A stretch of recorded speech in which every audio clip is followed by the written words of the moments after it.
Hi అమ్మా. ఈ రోజు మన పెద్ద పండుగకి ఆనవాయితీగా వస్తున్న పిండి వంట అరిసెలు చేసేసుకుందాం. అరిసెలకి ఒక రోజు ముందుగా 1/2 కేజీ కోటా బియ్యం అంటే కొత్త బియ్యం లేదా అరిసెల బియ్యం నానబెట్టుకోవాలమ్మా. పైన ఇంకాస్త పావు గ్లాసు బియ్యం ఎక్కువ నానబెట్టుకోవాలి. పాకం పట్టేటప్పుడు అవసరమైతే తడిపిండి తక్కువ అవ్వకుండా ఉంటుంది. అరిసెలకి బుట్ట బెల్లం లేదా అరిసెల బెల్లం వాడుకుంటే పాకం పర్ఫెక్ట్గా వస్తుంది. అలాగే నూపప్పు, నూనె వత్తుకునే అరిసెల పీట కావాలి.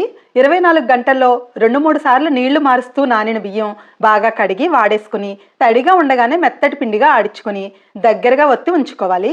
పాకం కోసం దలసరి కడాయి పెట్టుకుని 1/2 కేజీ బియ్యానికి 400 గ్రాముల అరిసెల బెల్లం వేసుకుని పావు గ్లాసు నీళ్లు పోసుకుని కలుపుతూ ముద్దపాకం రానివ్వాలి.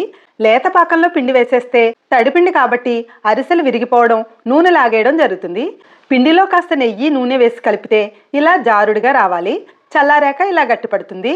ఇలా ఎక్కువ మొత్తంలో చేసుకుని ఫ్రిడ్జ్లో పెట్టుకొని నెల రోజులైనా ఎప్పుడు కావాలంటే అప్పుడు అరిసెలు వత్తుకోవచ్చు.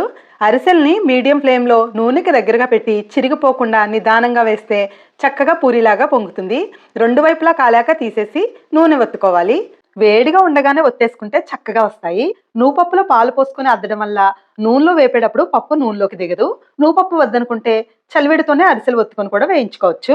అరిసెల తయారీలో మీకేమైనా సందేహాలుంటే కామెంట్ చేయండి. చూసారమ్మా అరిసెలు ఎంత బాగా వచ్చాయో. ఈ అమ్మ చెప్పిన కొలతలతో చేసేసుకొని చాలా బాగా వస్తాయి. నూనె వాడడానికి ఒక రోజు మొత్తం గడ్డి మీద పెడితే ఎక్కువగా ఉన్న నూనె కిందకి దిగిపోతుంది. Thank you for watching.